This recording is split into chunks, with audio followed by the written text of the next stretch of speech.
author, columnist, managing editor of LibertyNation.com, podcast host and conservative policy advocate. We dismiss history at our peril. Liberty Nation Radio with Mark Angelides. Hello and welcome to Liberty Nation Radio, heard coast to coast on the Radio American Network. I'm your host, Mark Angelides. On today's edition, we look at what's happening with DOGE, the debate over tariffs, and what Vladimir Putin thinks of Joe Biden's decisions in Ukraine. It's going to be quite the show. What's the latest with the Department of Government Efficiency headed by Elon Musk and Vivek Ramaswamy? And more importantly, what have they got their eyes set on? And is their goal even achievable? Well, we're going to find out that and more by speaking to Liberty Nation's economics guru, Andrew Moran. Thanks for being here, Andrew. Thank you for having me. So let's start with the first question. We have DOGE, the Department of Government Efficiency, headed by two very bright men, very motivated men. Is their game plan even practical? Because it's not a government department, and it likely won't be. Yeah, that's correct. Yeah, it operates more as a think tank that's going to advise the administration and present ideas of what the government could cut.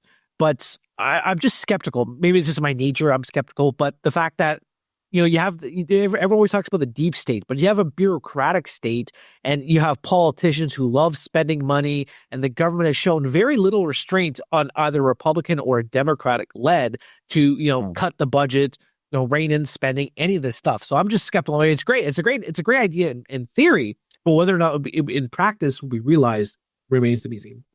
Well, let's talk about the practical aspects of this. 2/3 of government spending is essentially inviolate, and the other third is called discretionary spending, and that's where I believe the potential cuts could be made. So what is that annually? What is that discretionary budget total?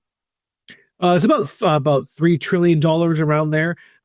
Yeah. So you brought up an excellent point. This has been a discussion I've seen among economists and on the X-verse. Is that okay? Well, you slash $2 trillion on the budget, but then you still have about $4.5 trillion of all the mandatory spending of Social Security, Medicare, and Medicaid. And there was this great thread last night I saw. There was an X account called Wall Street Silver. And he brought up the exact same point you did. And of course, some articles have also pointed to the same thing. Okay, so but are you willing to reform Social Security or Medicaid?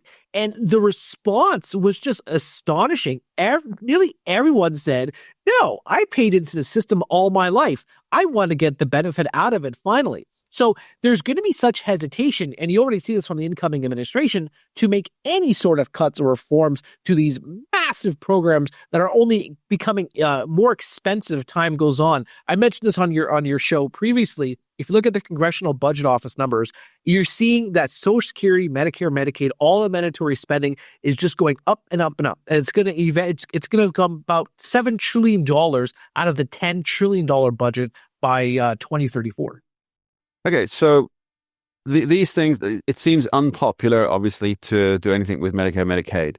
And I think Donald Trump has said that he wasn't going to touch that kind of area anyway, including Social Security, while he's on the campaign trail.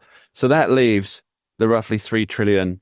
But there's also the interest payments on the debt. Now, if you were head of DOGE, and I am putting your name forward for that as a replacement, Andrew Moran, get your name out there. Is there any way that the United States could, and because you see this on adverts all the time, restructure your debts to pay less in interest. Is there any motivation or feasibility in doing debt restructuring to limit this huge chunk of cash that essentially just goes to pay off the debt? Well, no, because the only thing that you could do is have the Federal Reserve slash interest rates to 0% as it did during the pandemic. That's the only way that you could lower your annual interest costs in the annual budget. So you have the mandatory spending and then the interest charges, and that's not going to change. What you could do is you could do what Janet Yellen has been doing for the last couple of years and try to time the market, whereby you're only issuing short-term debt securities in the hope that eventually interest rates will come down, and you can then return to issuing medium and long-term treasury securities. But that's just that's stealth quantitative easing. So that's a terrible public relations stunt. But everyone loves to cut the $20,000 for drag queen shows to Ecuador or the $500,000 for transgender monkey research. That's popular. What's not popular is going to have to somehow take a scalpel, an axe, a chainsaw, whatever the case, to these retirement schemes that are just is swallowing the budget.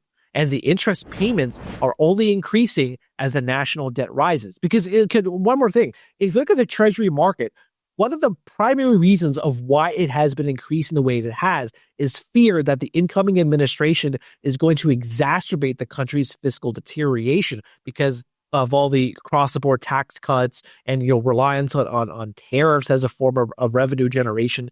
That's the fear that investors have. And when you only have foreign investor demand, if you want to talk about that, when you have foreign investment demand trouncing domestic demand for these treasury bonds, these yields are only going to increase, and it's only going to add to the annual interest payments in Washington. Okay, so let's focus in on what DOGE might actually do. So there are the various, let's call them what they are, the weird projects that are research on mice given vodka to see how aggressive they are in fights, drag shows in Venezuela, Russian cats walking on treadmills. I'm not entirely sure why those cats had to be Russian. I don't know. I'm sure there's a very good scientific reason for it, perhaps. But let's say Mr. Musk and Mr. Ramaswamy, they highlight, I don't know, 10 billion in the first 6 months. How does that go from, here's Elon Musk with a list, you probably posted on X, on his X account, of things that can be cut. How does that go from his suggestion, which as I think you're right, it's mostly going to be operating as a think tank, to getting cut? Yeah, well, you can pose that exact same question about, let's say, Rand Paul's Festivus report. Has that led to any results in any of the upper or lower chambers? I'm a big fan of the Rand Paul Festivus report, by the way. I should. Yes. And that is entertaining reading. There's actually a lot of people know this, but that's actually a successor to James Inhofe's annual report too on wasteful spending. But back to your question, yeah, I mean, when the president proposes his budget, these things get revised anyway, and you're going to have to wrestle off the cascade of bureaucrats and politicians and aides and legislative aides and all these people. Whether it comes to reality or not, you can only hope that common sense returns to Washington and people say, you know what, do I have to spend, the finite tax dollars on hamsters drinking alcohol and engaging in combat? Is that really a wise decision for taxpayer money? Or at the very least, put it on pay-per-view, monetize it. I'm sorry? Monetize it, put it on pay-per-view for those hamsters. People would watch that, I guarantee it. Tyson and Jake Paul on Netflix. Yeah. But that could be the names of the first hamsters in the octagon. So I think what the advantage is here, because I do see DOGE as being a force for good, is that rather than printing what has happened, as in the Festivus report, when it's too late, the money's already gone, it would be pointing out, here are the things that money will be spent on, here it's in the process, and thereby there'll actually be some public demand. And I think that's the key thing, isn't it? It's really widening the arena of people who are actually going to see this is what they're spending, this is what Congress is spending your money on. Yeah. And you've got to make your voice heard to bring this down. Essentially, DOGE is an all-of-nation effort rather than all of the X sphere. Well, that's an interesting point you brought up, because the Cato Institute, it actually maintains a comprehensive list of what all these agencies spend their money on and what will be spent on in the coming fiscal years. That's another thing that DOGE could be influenced by, is what that libertarian think tank monitors every year. We'll be back after this short break talking tariffs. Don't go anywhere. We dismiss history at our peril. Liberty Nation Radio with Mark Angelides. And you're back with Liberty Nation Radio, heard coast to coast on the Radio American Network. I remain your host, Mark Angelides, and we continue to be joined by Liberty Nation's economics guru, Andrew Moran. Now, earlier in the show, we were talking Department of Government Efficiency, or DOGE as it's affectionately known. Now, I want to talk more in depth on the subject that has divided the nation economically more than any other. No, it's not the price of eggs. It's the T word, tariffs. Now, Andrew, you and I have very different views on tariffs, and you are our economics guru over at Liberty Nation. So I'm hoping to be educated, if not convinced, on your position on why tariffs are either good or bad. I'll lay my cards on the table. I think they serve as a useful tool for getting both companies within the United States, companies who have operations outside the United States, and countries that may want to make investments into the United States to kind of get them in line. Let's hear your position on them.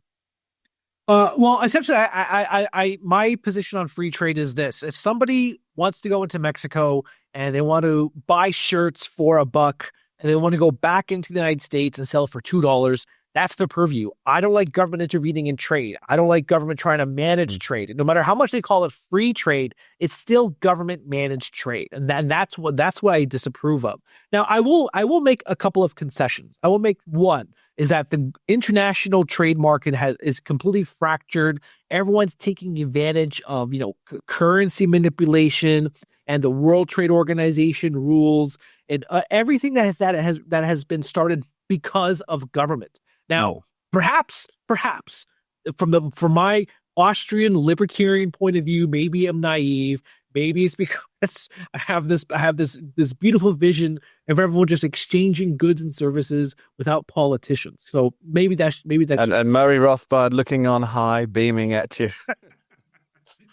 But and the second part too is that I will also, because I saw this great study done. He's a financial analyst. I was given to it, and it's assessing this government data.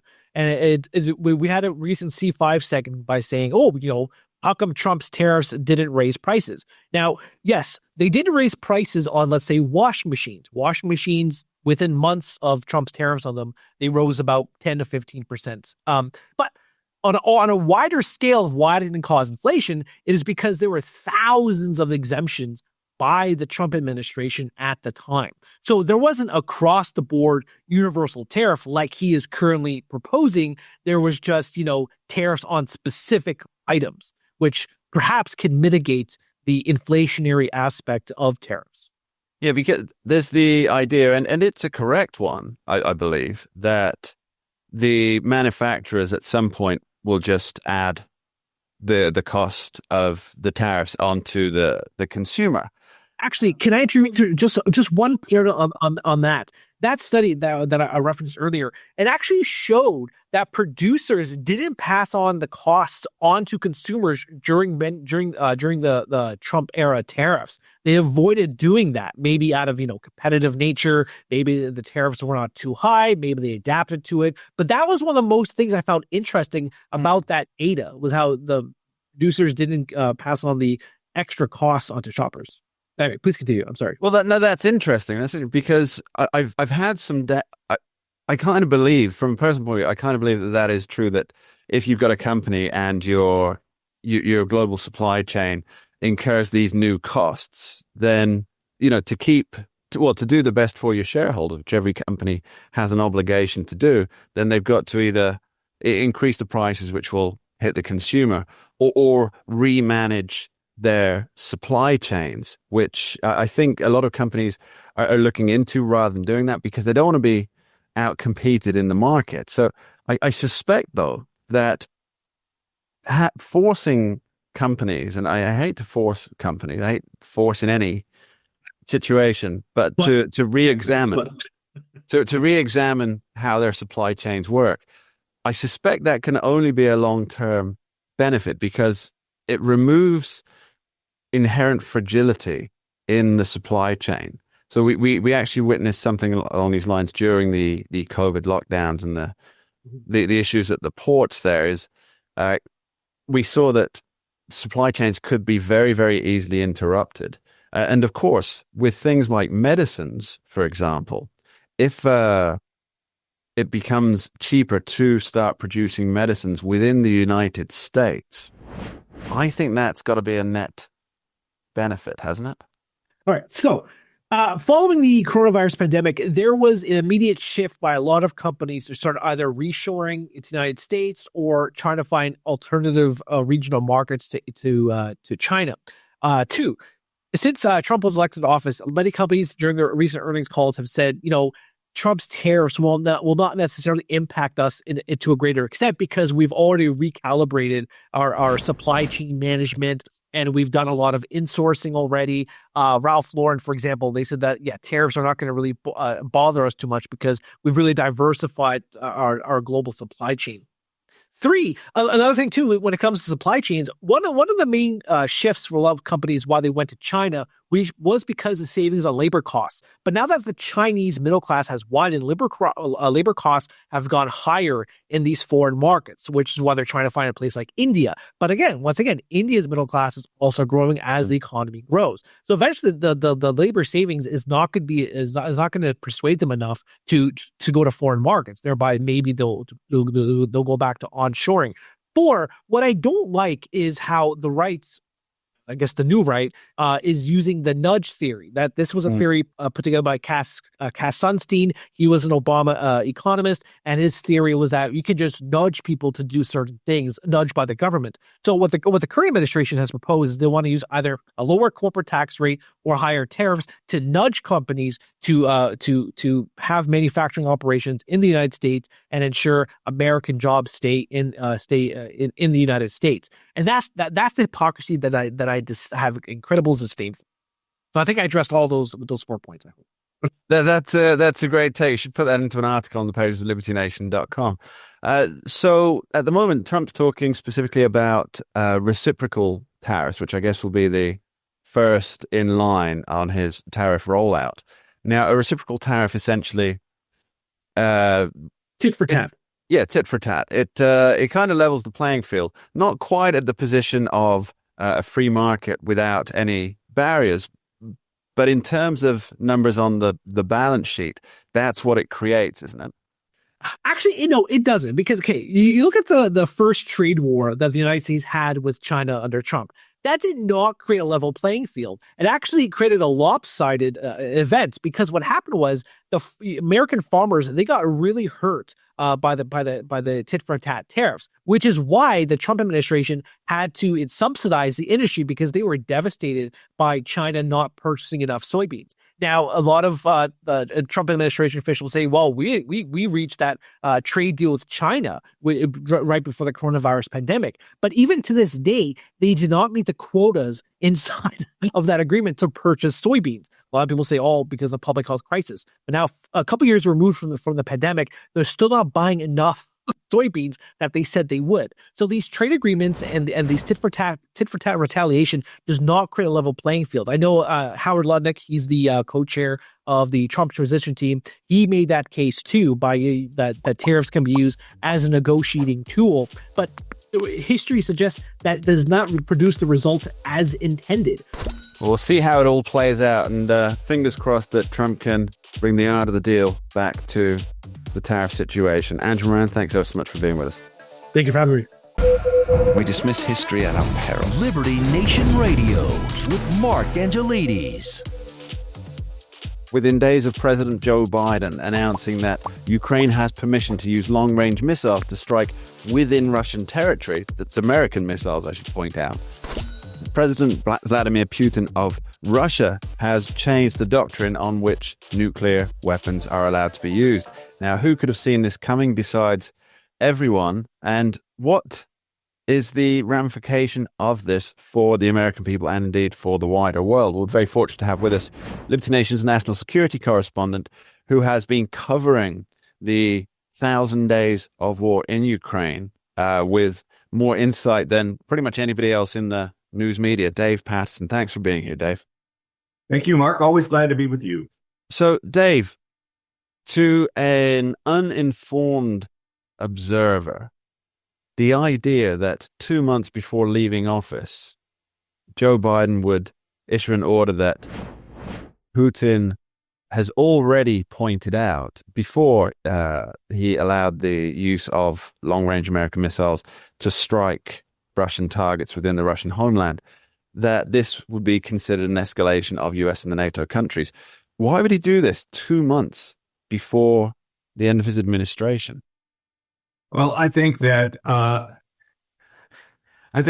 really, really good question. The obvious answer is that he wants to leave President-elect Trump with a really serious problem, an almost insurmountable problem, so that Democrats can walk away and say, see, we told you, we did the best we could, and it's just an insoluble problem. And so we don't deserve any criticism for how we've handled this. The fact is that any thinking person would see it as an opportunity for much, much more criticism. And in fact, it just shows the ineptness of the Biden national security team. They just don't seem to get it. And for a little more than 1,000 days, as you pointed out, they have been huddled and worried and wringing their hands that we don't want escalation. And then they turn around and do precisely what they have been so worried about doing in the past. This is just incredible.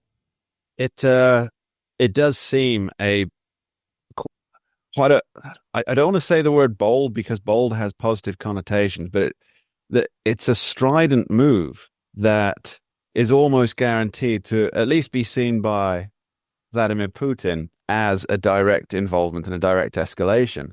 And we can only pray that the fallout of this doesn't expand to what many people are worried about now, which is a wider global conflict that does directly involve the United States and a lot of European nations.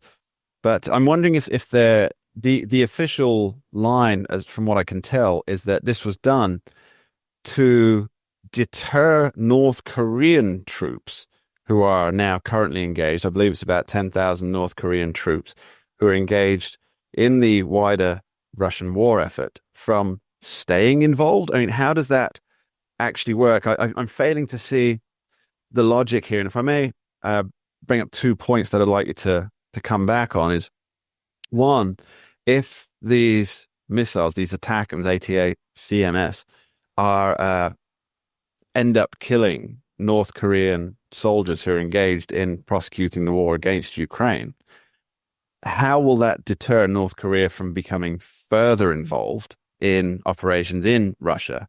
And second, how does this quieten issues from what is essentially a rogue pariah state that has for many, many years been threatening nuclear Armageddon upon the United States? How does the decision square with those two issues? Or does it not? I don't think it squares at all. I mean, you've got the North Koreans who have now put the latest is about 11,000 troops into the fight in the Kursk region, and the reason that they felt obliged to do that is because for the last more than 3.5 years now, the Biden administration has failed completely to engage North Korea. And so they have not talked to them. All they've done is sit back and react to North Korean missile launches and missile tests and so forth. And for an administration whose fundamental belief is, if we're real nice to you, will you be real nice to us? It is just a total reversal of that sort of thinking. And so consequently, you had initially this friendship meeting, this agreement between Putin and the North Korean leader, and then it has grown, and then North Korea provided weapons to backfill the Russian military as they used artillery shells rapidly. And now you've got the insertion of North Korean troops into the war, which changes the dynamic considerably. And so, okay, you start to wipe out North Korean troops. Now what? North Korea will see that as an opportunity to escalate their involvement. This is just a complete failure of managing geopolitics. I mean, if you want a course in how not to do things, you're watching the Biden administration do it over and over and over. It is the failure of incrementalism, which has been the hallmark of the Biden administration.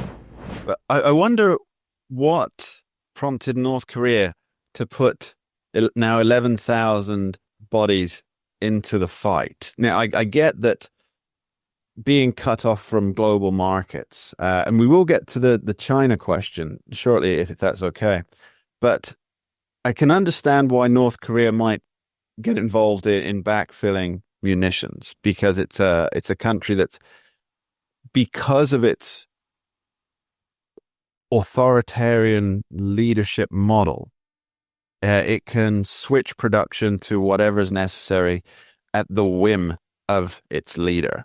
And so I understand, being out of the global markets that it is, that this was an opportunity to bring cash into the coffers. And I disagree that they should be involved in it, but I can see why they might be willing to do that. But I can't see what the benefit is of sending 10, 11,000 troops to Russia to wage war against Ukraine. What's the benefit to Kim Jong-un?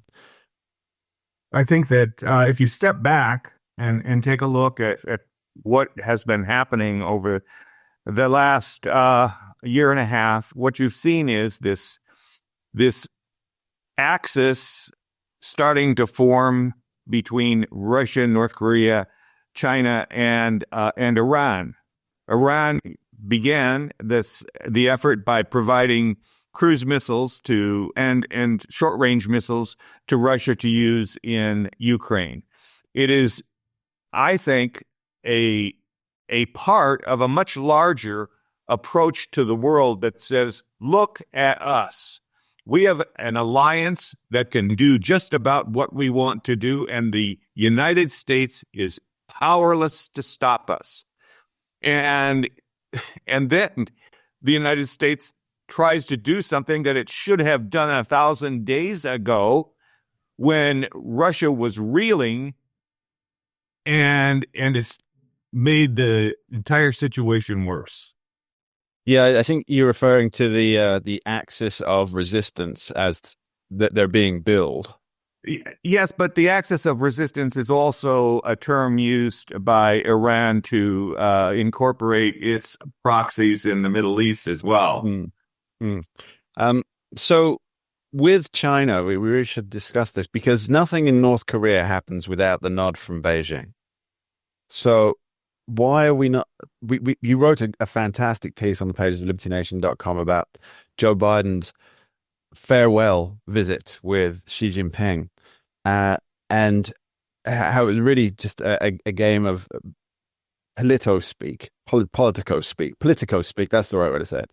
Rather than Diplo speak is a great one. I know a 2-year-old who loved that word, Diplo, like the dinosaur. And your piece on that described how the relationship really is still very much a position of China says this, and then people like the White House National Security Advisor Jake Sullivan and Anthony Blinken, they spin it to sort of say, we made our positions very clear. We spoke boldly and openly, and really none of this hits home for anything. But you've got this happening at the same time that North Korean troops are in the Kursk region, and this doesn't get brought up, or at least we haven't seen anything about this being brought up, even though, if I know, and that you know, then the State Department certainly knows that nothing happens in North Korea without the nod from Beijing. That's correct. And so what you have to assume is that President Xi gave the go-ahead for the troops from North Korea to go and help the Russians, and particularly to help the Russians regain lost territory in the Kursk region. And so you're exactly right. The Chinese obviously gave this a green light, as the State Department likes to say. And interestingly enough, President Biden just talked to Xi not a few days ago, Saturday, and there was nothing that came out of that meeting that even began to suggest that Biden was very solid in his decision to allow the long-range missiles to be fired in Ukraine. But suffice it to say, they were candid talks, and progress was made. Yeah, candid talks and progress was made. We hear that just about every time or some form of those. We're going to be back with Dave Patterson after this short break, talking the route to peace in Ukraine. Don't go anywhere. We dismiss history at our peril. Liberty Nation Radio with Mark Angelides. And we're continuing our talk with national security correspondent Dave Patterson. Early in the show, we were talking North Korean troops in Russia, the escalation that is involved with Joe Biden allowing ATACMS missiles or long-range missiles to be fired, American long-range missiles to be fired within Russian territory. But Dave, what we didn't delve into was the position that Vladimir Putin is now taking with his new doctrine that was signed within a couple of days of Joe Biden's decision to allow these long-range missiles to be used. So what did Vladimir Putin say? What's the change in posture here, and how does that impact what's going to happen going forward? Well, in a piece put out by the agency, which is a news source in Russia, they pointed out that Putin has revised the Russian nuclear doctrine and has lowered basically the threshold for its use. Now, this was not new. I mean, the first indication of this was at a meeting of the Permanent Security Council in September, where Putin said this is what he was going to do. But there are some changes that are sobering.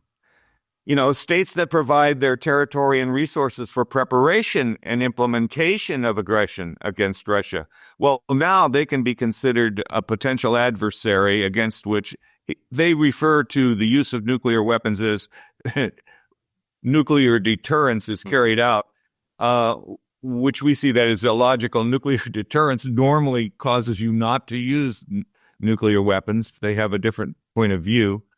Russia, can perceive aggression by any state or coalition, for that matter, that has executed aggression by this coalition or by a non-nuclear state in alliance with it, in preparation or support of a nuclear state as their joint attack. So, in other words, if you're allied and you're not a nuclear state and you're allied with a nuclear state, you can be identified as the threat as well, and they would apply nuclear deterrence against you. The criteria for the use of nuclear weapons now includes the possession by an enemy of WMD that could be used against the Russians. Now, that's pretty much the same as it was before, but military exercises near Russia's borders is something that has not been emphasized in the past. And then there's something called strikes ecologically against objects that are in isolated parts of Russia. We're not sure exactly what that means, but I would expect that's something to do with port access to Kaliningrad. Yeah, right. I think that would be fair. And then, of course, they talk about the expansion of militaries of potential enemies.